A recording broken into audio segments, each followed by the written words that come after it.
Welcome to all. Today I'm going to discuss with the topic is about gas chromatography. Contents, introduction, principle, instrumentation, working, evaluation, applications and reference. Introduction. Gas chromatography. It is a process of separating components from a given crude drug by using gaseous mobile phase. It involves a sample being vaporized and injected onto the head of the chromatography column. The sample is transported through the column by the flow of inlet gaseous mobile phase. The column itself contains a liquid stationary phase which is adsorbed onto the surface of inert solid. The major types: gas solid chromatography. Here, mobile phase is a gas while stationary phase is a solid. Used for the separation of low molecular gases, example air components H2S, CS2, CO2, rare gases CO and oxides of nitrogen. Gas liquid chromatography. The mobile phase is a gas while the stationary phase is a liquid retained on the surface as an inert solid by adsorption or chemical bonding. Principles. The principle of separation of GC is partition. The mixture of component to be separated is converted to vapor and mixed with the gaseous mobile phase. The component which is more soluble in stationary phase travels slower and eluted later. The component which is less soluble in stationary phase travels faster and eluted out first. No two components has same partition coefficient conditions. So the components are separated according to their partition coefficient. Partition coefficient is the ratio of solubility of a substance distributed between two immiscible liquid at a constant temperature. Instrumentation. It consists of carrier gas, commonly helium, nitrogen, hydrogen and argon. Sample injection port, microsyringe. We will use microsyringe. Columns, detectors. Commonly used detectors are thermal conductivity, TSD detector, electron capture detector, ECD, flame ionization detector, FID, flame photometric detector, FPD. Gas chromatography main components are shown in this figure: carrier gas system, injection port, gas flow controller, sample port, and column. Then come to detector and data system. Carrier gas. The cylinder or gas tank is filled with a pressure controller to control the pressure of gas, a pressure gauge that indicates the pressure, a molecular sieve to transfer filtered dry gas, and a flow regulator to ensure a constant rate of flow of mobile phase to the column. It should meet following criteria: should be chemically inert, should be cheap and readily available, should be high quality and not cause any fire accidents, should be best possible result, should be suitable for sample to be analyzed for the detector. Hydrogen, helium, nitrogen, and carbon dioxide are commonly used. Hydrogen has low density and better thermal conductivity. However, it reacts with unsaturated compounds and inflammable and explosive in nature. Nitrogen is inexpensive, but it gives reduced sensitivity. Helium is the most preferred gas. Inert pressure range from 10 to 50 psi. Flow rate is 25 to 150 ml per minute for packed columns. Flow rate for 2 to 25 ml per minute for open tubular column. Sampling unit. Sampling unit or injection port is attached to the column head. Since the sample should be in vaporized state, injection port is provided with an oven that helps to maintain its temperature at about 20 to 50 degrees Celsius above the boiling point of the sample. Gaseous samples may be introduced by use of gas-tight hypodynamic needle of 0.5 to 10 ml capacity. For liquid sample, microsyringes of 0.1 to 100 microliter capacity may be used. Figure shows the typical microsyringe.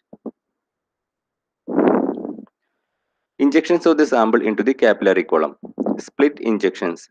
It is split the volume of the sample stream into two unequal flows by means of a needle valve and allow the smaller flow to pass on the column and bigger part is allowed to vented to the atmosphere.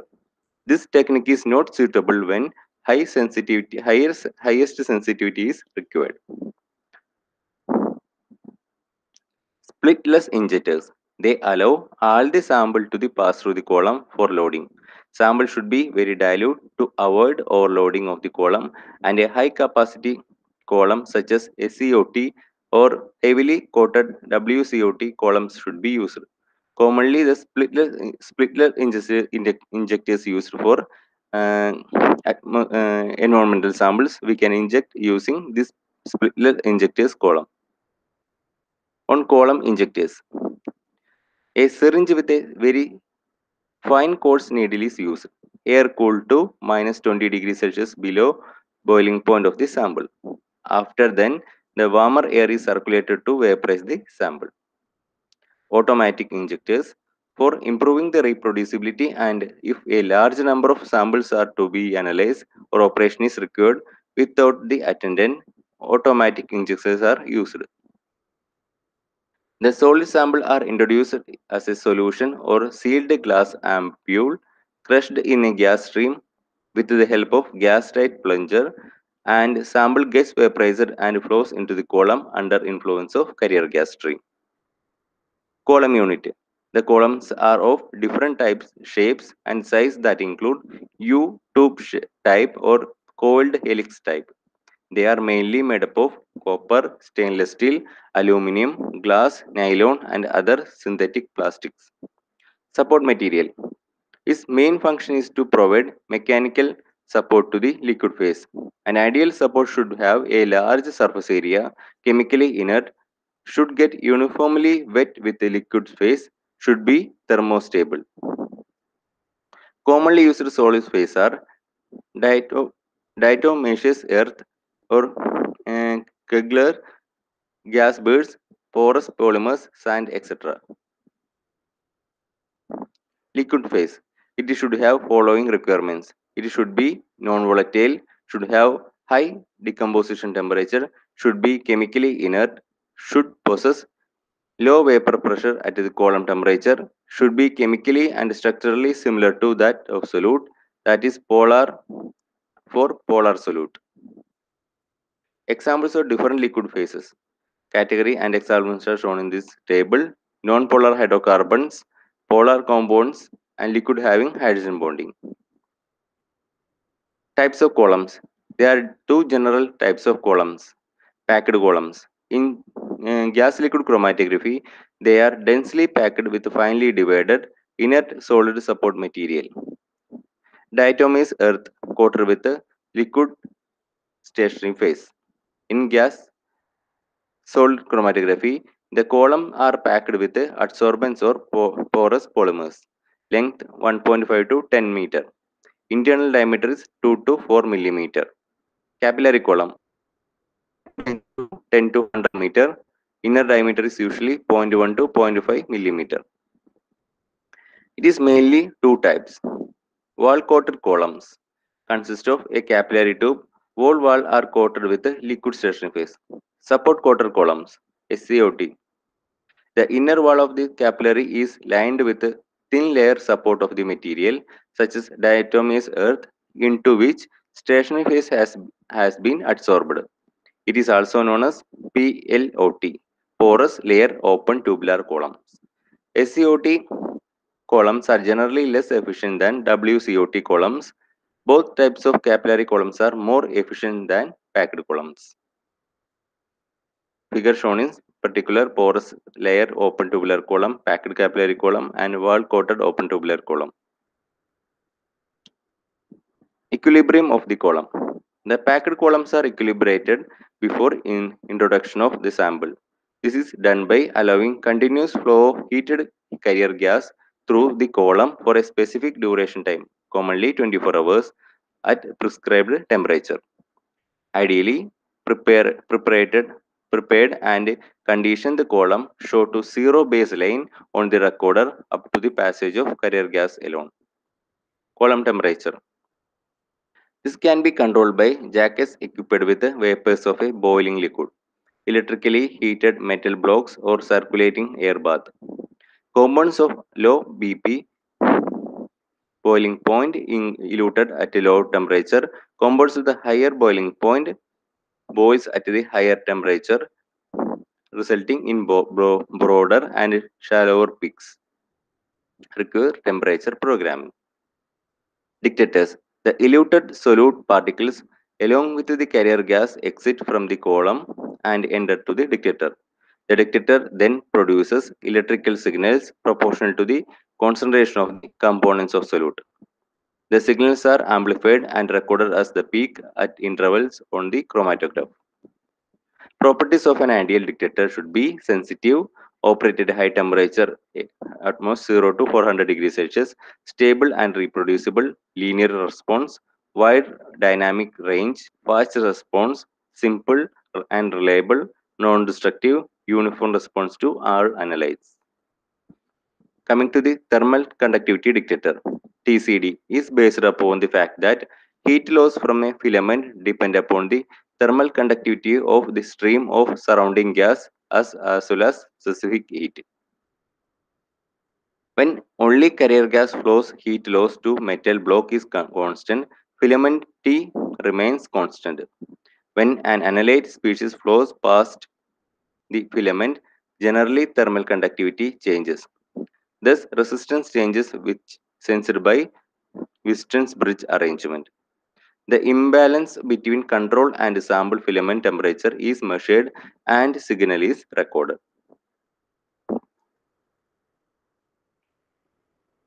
Advantages: simple and inexpensive, durable and possess long life, accurate results, non-selective, hence known as universal dictator. Disadvantage: low sensitivity affected by fluctuations of temperature and flow rate. Next, electron capture dictator.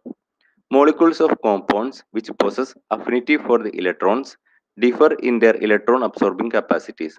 This difference is utilized in this detector for the identification of compounds. Working.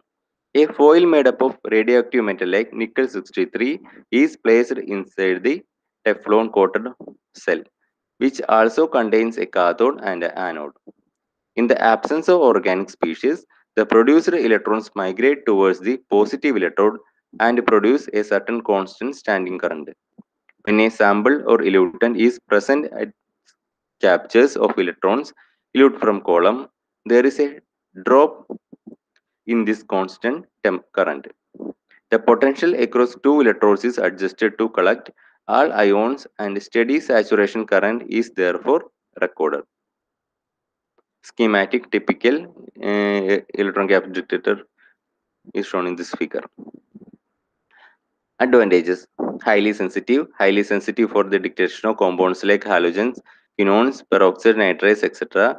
It is non-destructive, more sensitive to than TCD and FID.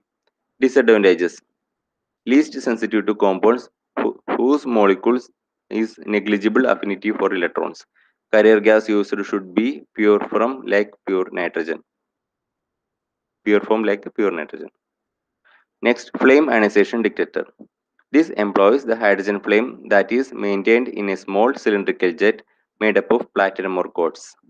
Effluent from the column with helium or nitrogen as the carrier gas fed into the hydrogen flame gets ignited and undergoes pyrolysis to produce ions.